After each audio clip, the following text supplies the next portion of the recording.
Hello everyone and welcome to today's briefing on the science and research cargo headed up to the International Space Station aboard Orbital's Cygnus cargo spacecraft.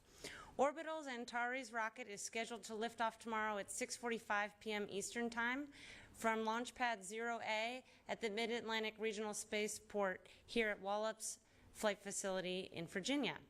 There are more than 1,600 pounds alone of science cargo headed up on board Cygnus, and to talk about some of those investigations and how they'll expand the research capabilities of the space station crew are Camille Aline, Assistant International Space Station Program Scientist, Brian Talbot, CASIS Director of Marketing and Communications, and Jeff Goldstein, Student Spaceflight Experiments Program Principal Investigator.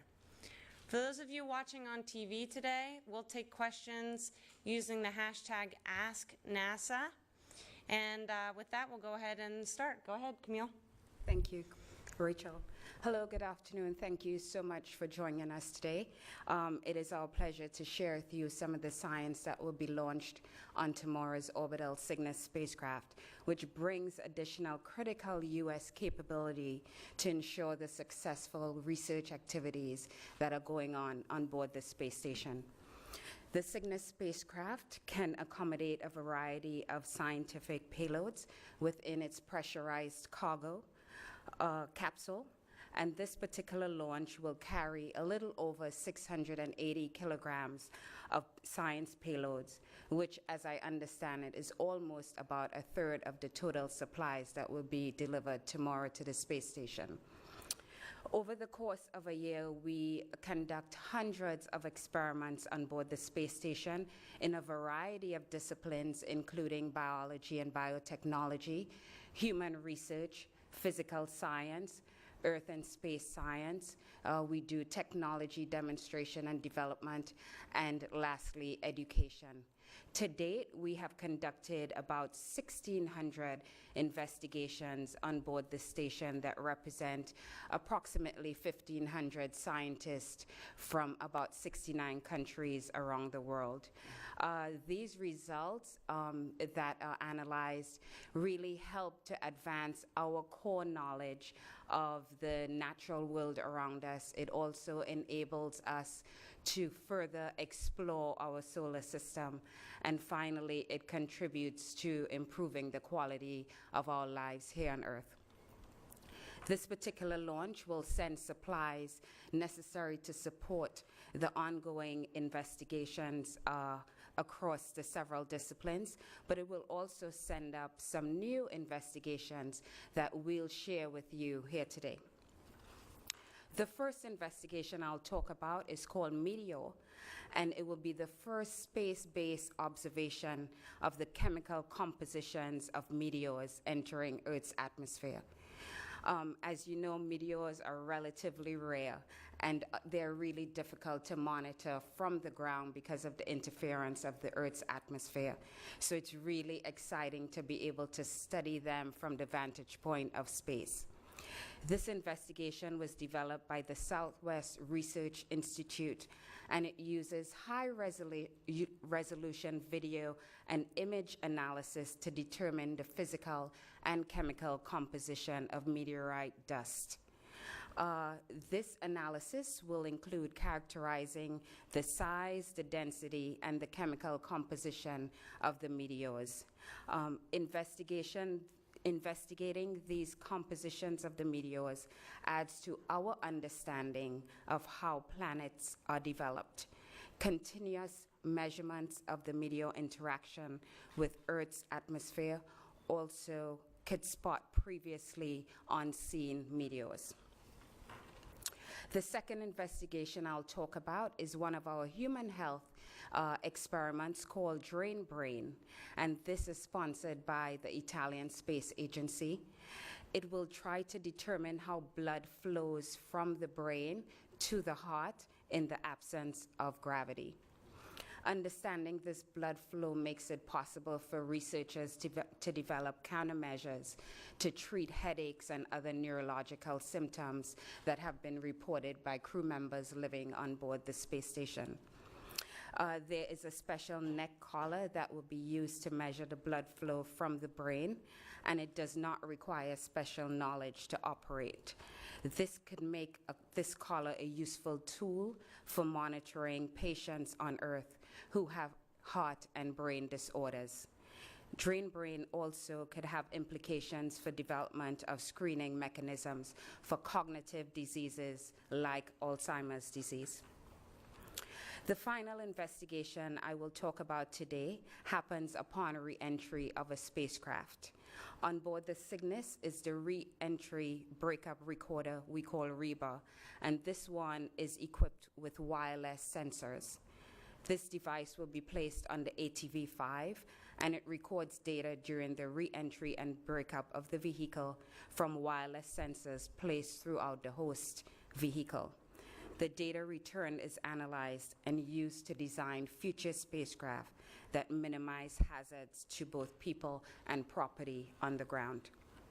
So again, these investigations are just a sample of the science that is enabled by tomorrow's orbital launch that contributes to the advancement of human exploration and as well as our daily lives here on Earth. Great. Thank you, Camille. It's really exciting to be here today to talk about the week's launch, as well as what's been a month of exciting developments for the ISS National Laboratory. As the managers of the National Laboratory, CASIS was tasked with 3 key areas of focus for the organization. 1, to create innovation cycles where first-class science is driving new technologies, intellectual property, as well as commercial and product opportunities. 2, to utilize the ISS to develop new capabilities. And 3, education and outreach, to use the ISS as a premier platform for inspiring learning and discovery. The developments in October all represent major strides forward as well as small steps forward in each of these areas. So in regards to innovation cycles, CASIS' strategic objective number 1, CASIS just announced a series of life sciences investigations from Baylor College of Medicine, Houston Methodist, as well as UCLA. These will look in areas including osteoporosis, personalized medicine, as well as genomics and an omics platform. We also just released a new request for information that's going to enable disease model research to accelerate space research and understanding human disease, identifying drug targets, as well as evaluating new therapeutics. Also this month, we introduced a request for proposals that was announced that will explore Earth observation in order to benefit energy technologies.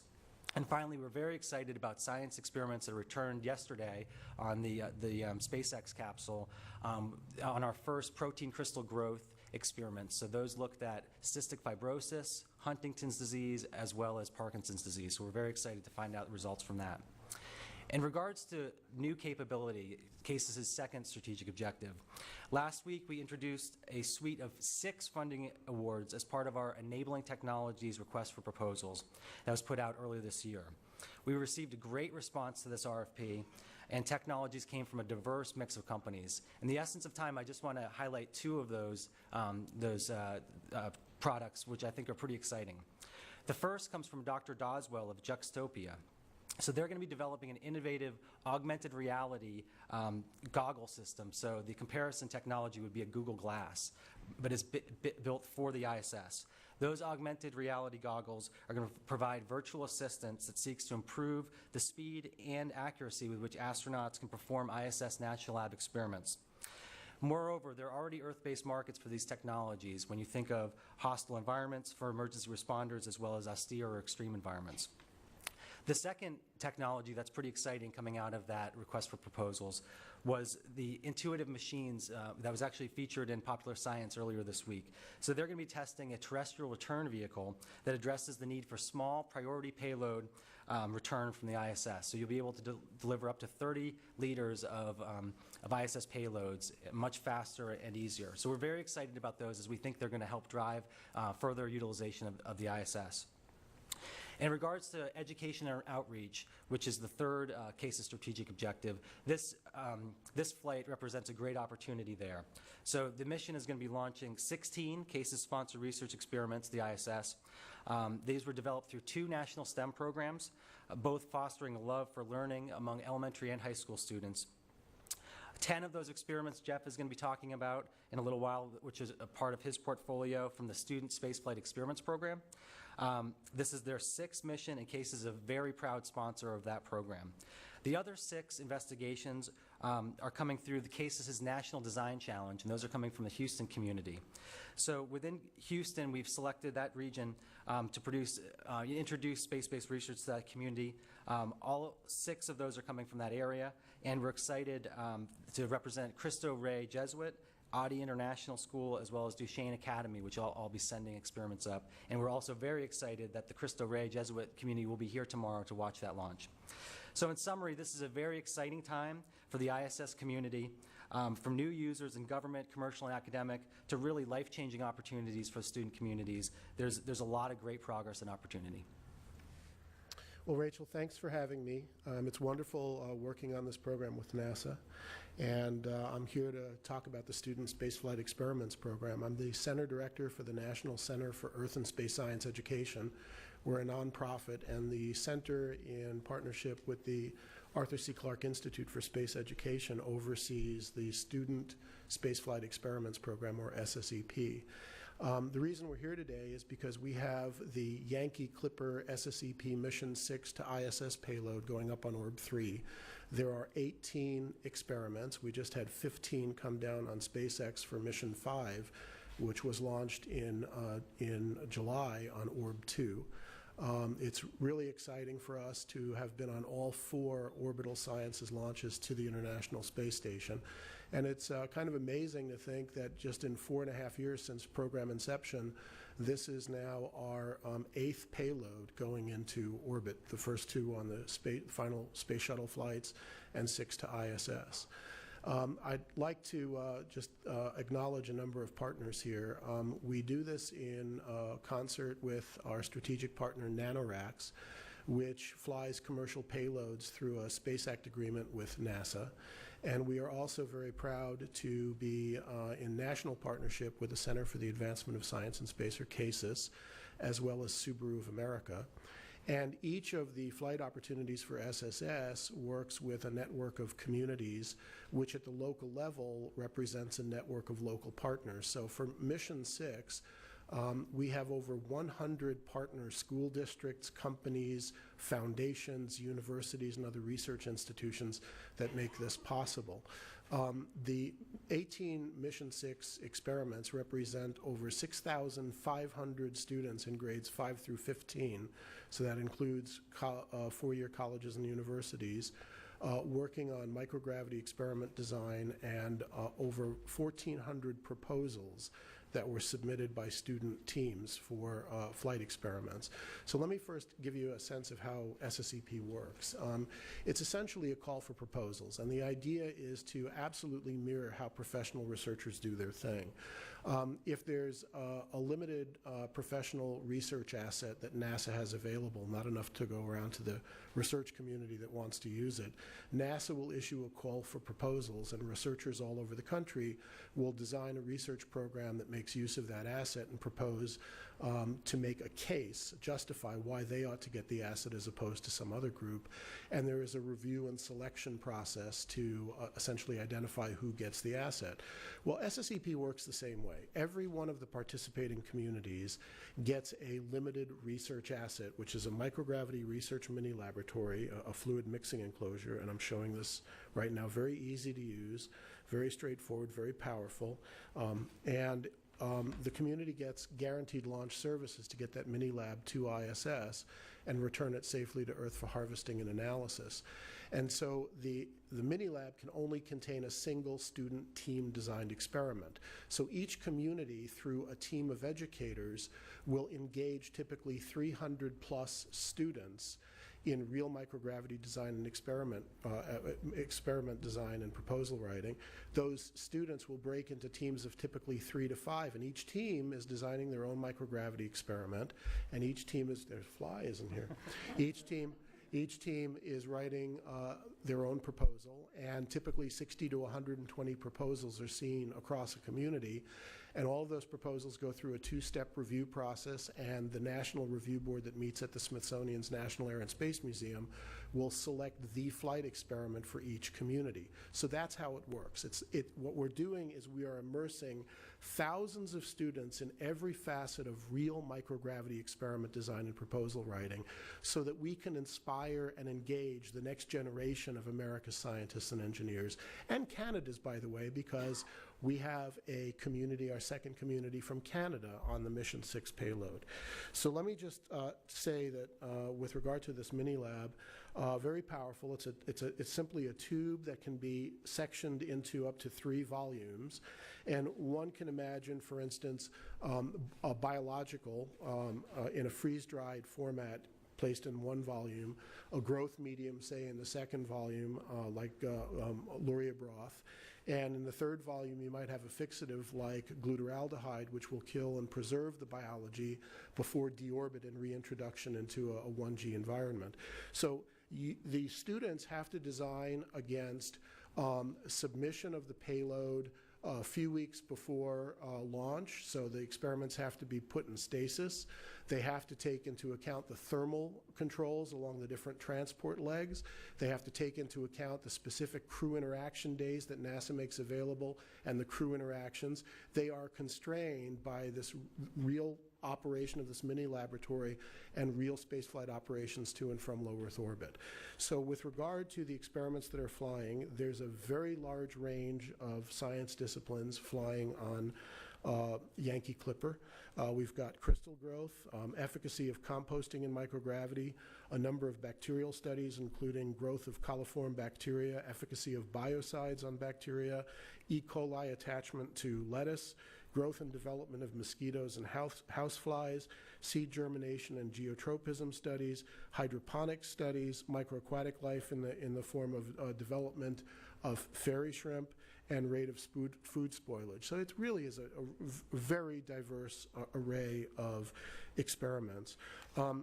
In the press package is a table that lists all of the 18 communities, their experiments, their teams, their grade levels, and 8 of those teams will be at launch. We've got 150 delegates at the launch, and there'll be NASA has invited us to do a media briefing tomorrow where all of the teams will be presenting on their experiments. So let me just say in closing, this is Koichi Wakata activating one of the mini labs on orbit.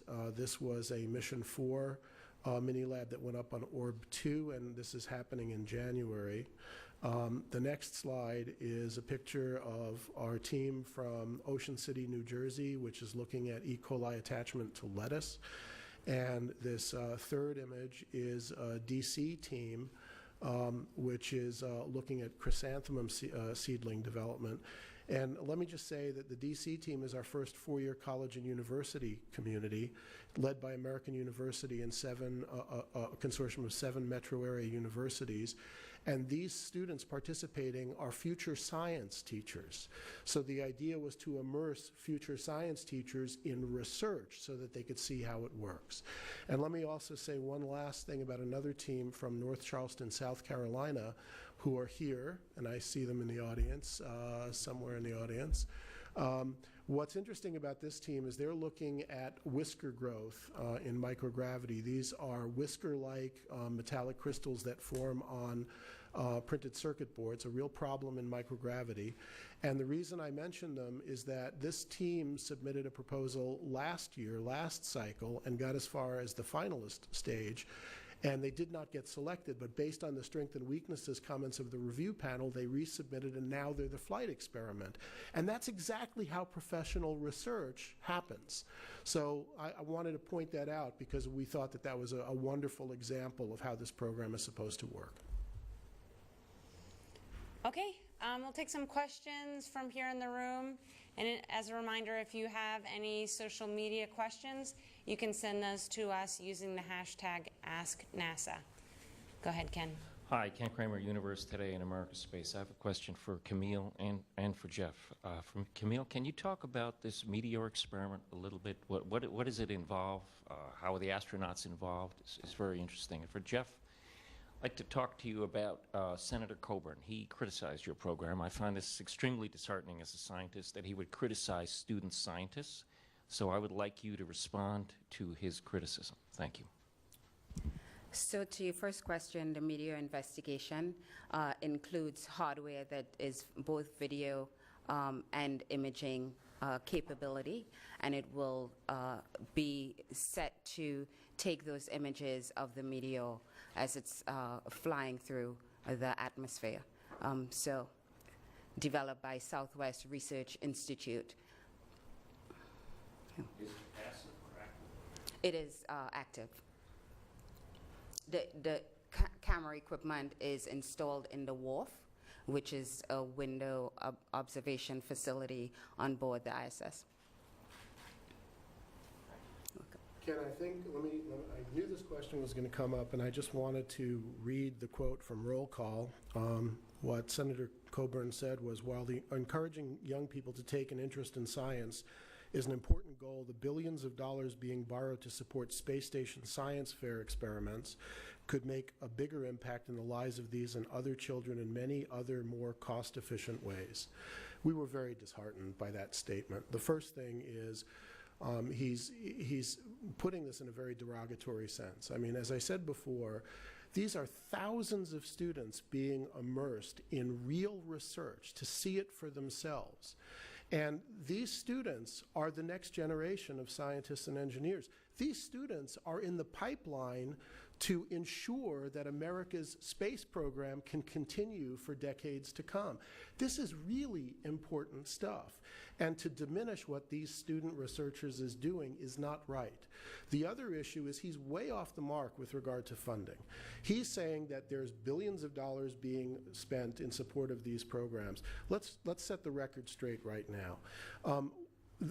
Whenever a community comes aboard, and let's take Mission 6, the cost to our nonprofit, full cost recovery, is $21,500 to support one community. And we've taken the precedent-setting step to work with those communities to find a consortium of underwriting partners in the private sector to build that funding, and we've been very successful.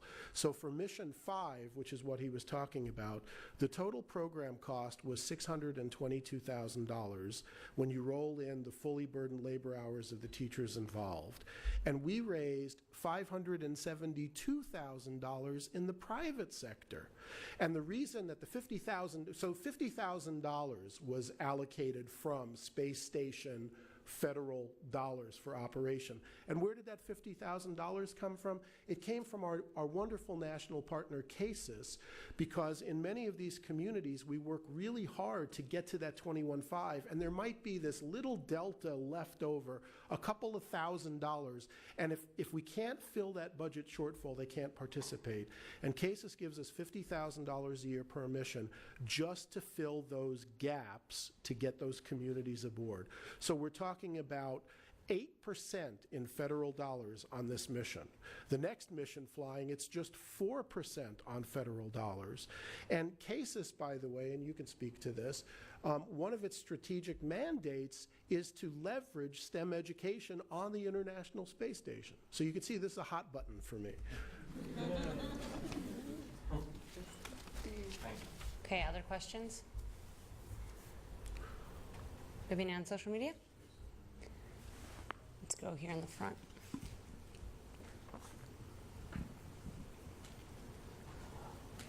All right, this first question comes from Twitter user Launch Complex, who asks, are any of the experiments designed specifically to fly with Cygnus, or could they fly aboard any vehicle?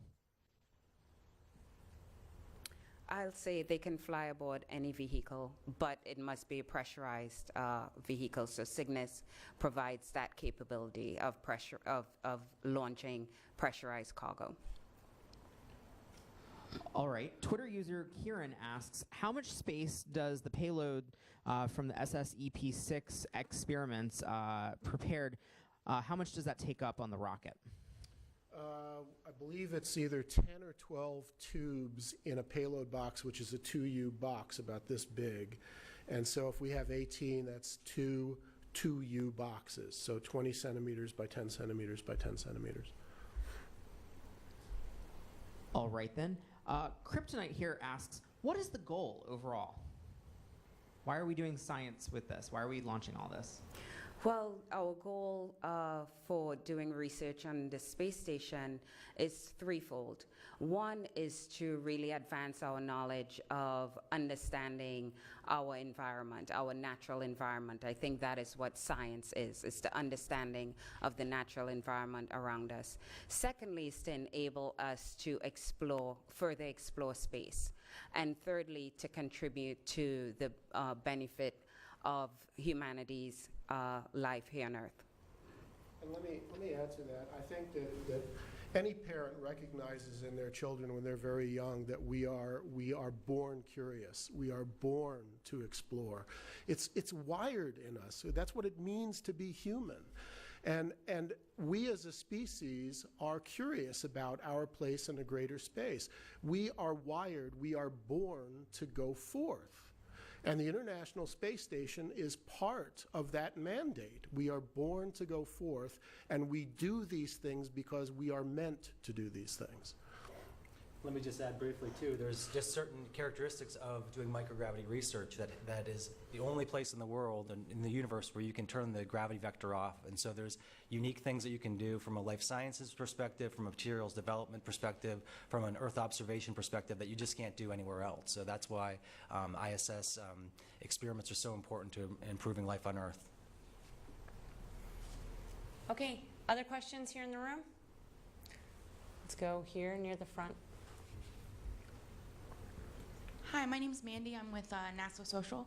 I'm actually an occupational therapist, so I work with a lot of Alzheimer's patients and dementia patients. So I was curious about when would the device that you were mentioning that scans for Alzheimer's, is that something that we could possibly see in the near future? And I mean, if so, how exactly would it go about scanning for Alzheimer's? I mean, I don't know if you know the details, but but at least is it something that we could see in the near future? So this is the first time that this investigation is being conducted on the space station. So tomorrow's launch enables this equipment to go up to the space station and for researchers to really study this phenomenon of how the blood flows from the brain to the heart in the absence of gravity, because gravity is an important vector in how our human body functions. And so not having that gravitational element in the equation really changes the dynamics of how the human body adapts. And so this investigation looks at that for the first time and allows researchers to really try and develop countermeasures to treat the types of symptoms that astronauts are experiencing in this space adaptation environment. So I think that it probably will be a while before this equipment comes back and is really spun off into something that can be used for Alzheimer's patients, but that's definitely a potential benefit of this investigation. Okay, other questions?